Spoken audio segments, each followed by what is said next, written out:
열왕기하 14장은 아마샤의 업적과 여로보암 이야기입니다. 오늘 본문 앞부분은 유다의 새로운 왕 아마샤에 대해서 알려줍니다. 그는 25세 때 왕이 되었으며 29년 동안 통치했습니다. 어머니의 이름은 여호앗단이고 예루살렘 사람이었습니다. 아마샤는 여호와 보시기에 정직히 행하였다는 평가를 받았지만 그의 조상 다윗과는 같지 않았다는 언급이 붙어 있습니다. 아마샤의 권력이 굳건해졌을 때 아버지 요아스를 죽인 신복들을 죽였지만 그들의 자녀들은 죽이지 않았습니다. 왜냐하면 모세의 율법책에 사람마다 자기의 죄로 말미암아 죽을 것이라고 기록되어 있었기 때문입니다. 이와 함께 아마샤는 소금 골짜기에서 에돔 사람 10,000명을 죽였고 전쟁을 하여 셀라를 취하고 그 이름을 욕드엘이라 했습니다. 이뿐만 아니라 아마샤는 예후의 손자 여호아하스의 아들 이스라엘의 왕 요아스에게 우리가 서로 대면하자고 전했습니다. 이때 이스라엘의 왕 요아스는 유다의 왕 아마샤에게 내가 에돔을 쳐서 파하였으므로 마음이 교만하였으니 스스로 영광을 삼아 왕궁에나 내 집으로 돌아가라고 답했습니다. 하지만 아마샤는 그 말을 듣지 않았습니다. 결국 이스라엘의 왕 요아스와 유다의 왕 아마샤가 벳세메스에서 대면했습니다. 하지만 유다가 이스라엘 앞에서 패하여 각기 장막으로 도망했습니다.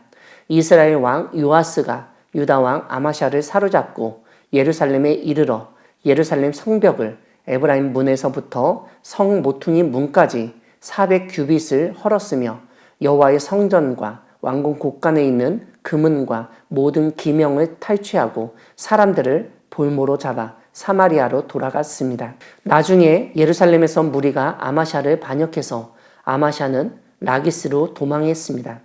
반역한 무리는 사람을 라기스로 따라 보내 아마샤를 거기서 죽이게 했습니다. 그래서 유다 온 백성은 아마샤의 아들 아사랴를 왕으로 삼았습니다.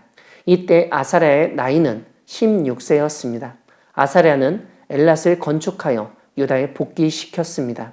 오늘 본문 뒷부분은 북이스라엘에서 이스라엘의 왕 요아스의 아들 여로보암이 왕이 되어 사마리아에서 41년 동안 다스렸다고 알려줍니다. 다만 그 역시 북이스라엘 첫 번째 왕 여로보암의 모든 죄에서 떠나지 아니하였다는 평가를 받습니다.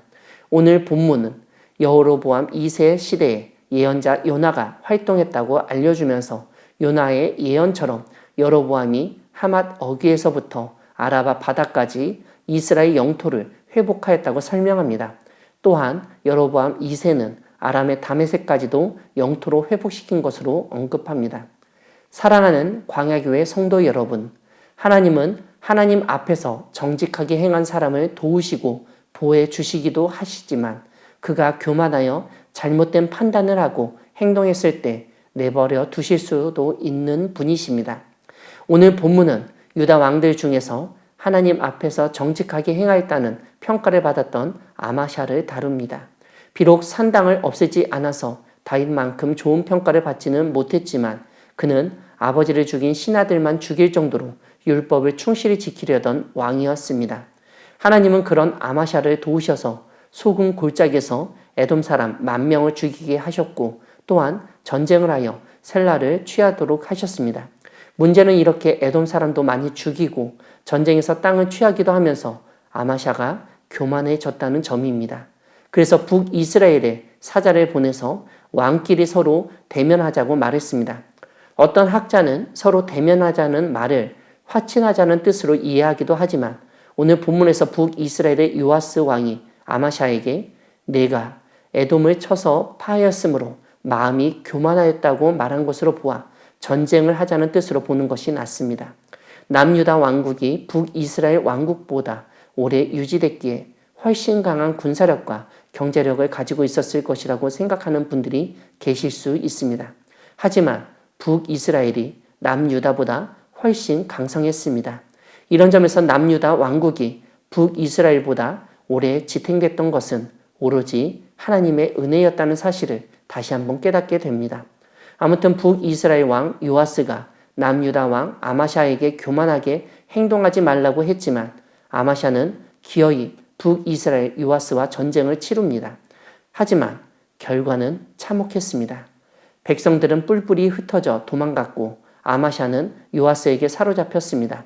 그뿐만 아니라 요아스는 예루살렘 성벽을 400규빗 즉 200m를 헐었으며 여호와의 성전과 왕궁 곳간에 있는 금은과 모든 기명을 탈취했습니다. 또한 유다 사람을 볼모로 사로잡아 갔습니다.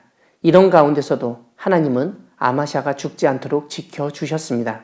하나님 앞에서 정직하게 행했던 아마샤가 교만하여 나라가 망하게 된 것은 한순간이었습니다. 한 나라의 지도자의 잘못된 판단과 무모한 행동으로 인하여 남유다 왕국은 큰 어려움을 겪게 됐습니다. 결국 이 문제로 인해서 아마샤에 대한 반역이 일어나고 아마샤는 라기스로 피신했다가 거기서 암살당하게 됐습니다. 이러한 아마샤의 삶을 통해서 우리는 하나님이 도우시고 뭔가 일이 잘 풀릴 때 교만하지 말아야 한다는 점을 깨닫게 됩니다. 잠언이 알려주듯 교만은 패망의 선봉이요 거만한 마음은 넘어짐의 앞잡이입니다. 하나님 앞에서 정직하게 행하다가 교만하여 몰락한 아마샤를 기억하며 하나님 앞에서 끝까지 정직하고 신실하게 생활하는 우리 모두가 되기를 소망합니다. 아멘.